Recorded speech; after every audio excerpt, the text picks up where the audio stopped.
Hello everybody, Eid Mubarak to my Moroccan friends.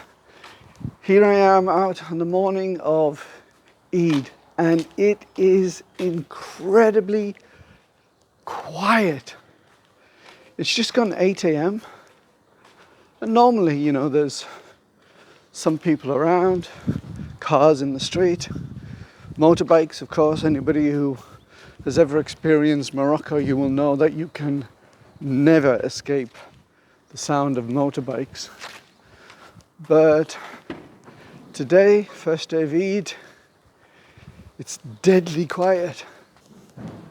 And this is one of the very few days in Morocco where you can actually stroll through the streets mid-morning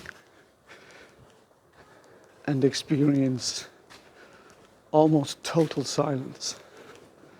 So we're going to go into the market area near where I live, which is always a hustle and a bustle. But this morning it's Pigeon City.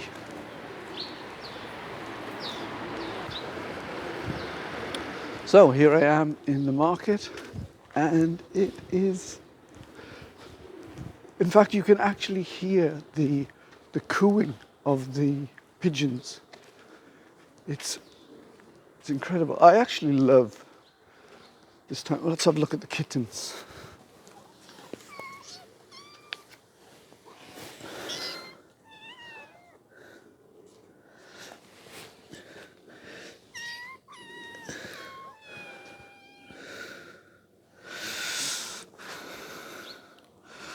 Well, that was a reaction I wasn't expecting.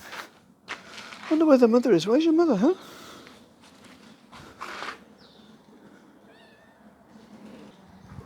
Everybody looks after the cats here in Morocco. As you can see, there's like little cardboard boxes with milk and some water. I don't think anybody's changed the water for the day, but still, you do this and the cats come straight to you. Like, they're not scared at all of humans. Dogs, on the other hand, are absolutely petrified of humans. One of the things that I really don't like about Morocco is the way they treat dogs. It's changing here. You see a lot more people with dogs as pets now. But that's a very new thing.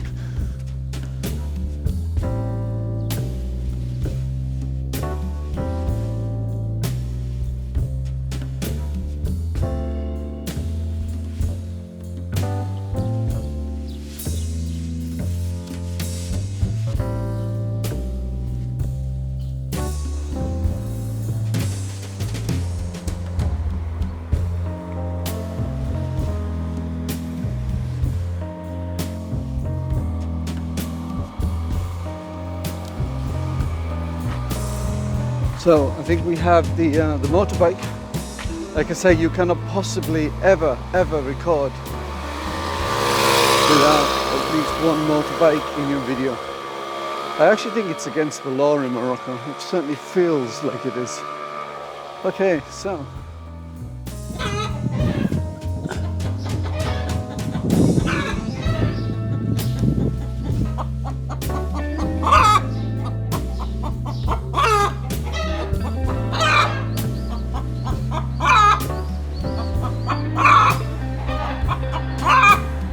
Okay, so continuing our travels, another cat.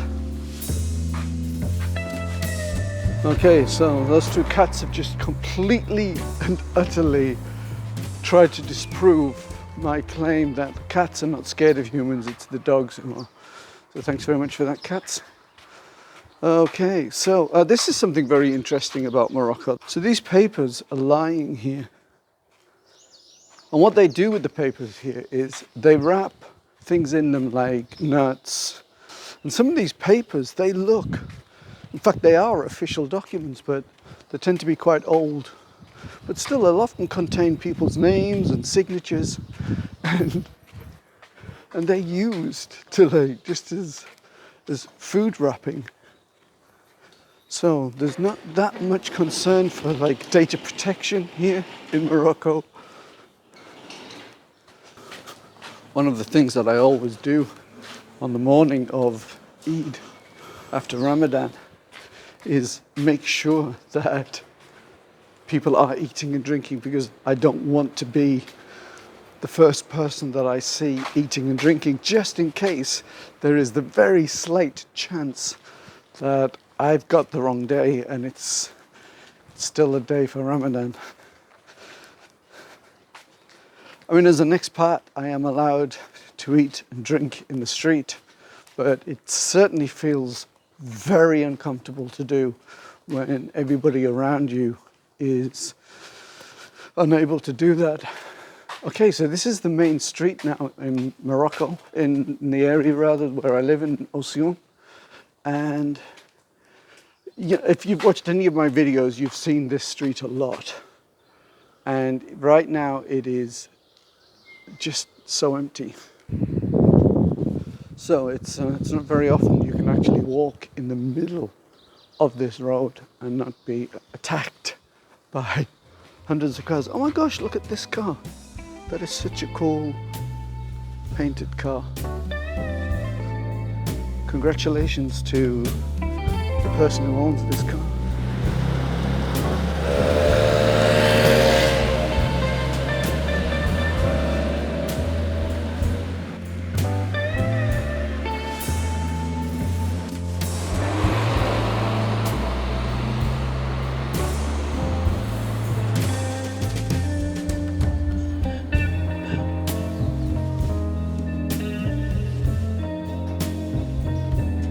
Okay, so I'm going to make my way up to the mosque. That's just at the end of the street, and take it from there, see what we get.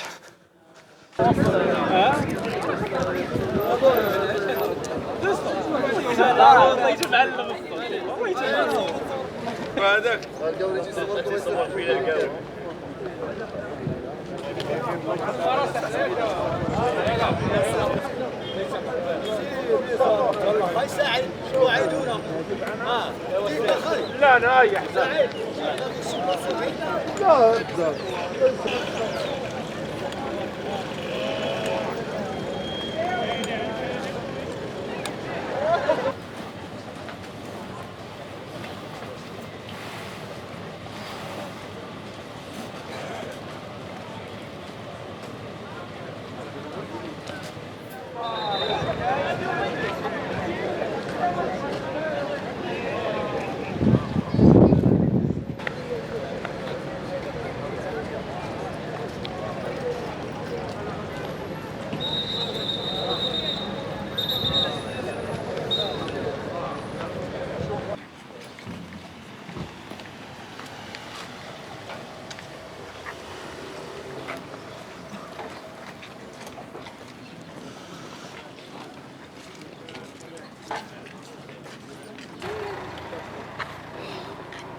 And now that the morning prayers have ended, the street has come back to life again. As you can see, there are more cars on the street now, and certainly a lot more people.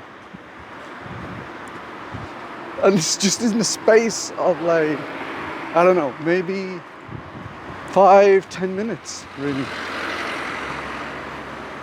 This is the one, really, for me, one of the charming things about today. It just, after a month of withholding a lot of what we take for granted, today all of that normality returns.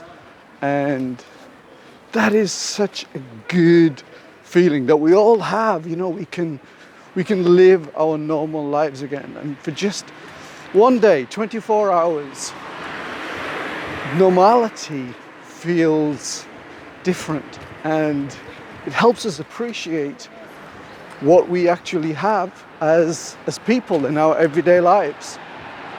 How fortunate we all are to be on this planet and having relatively easy, comfortable lives.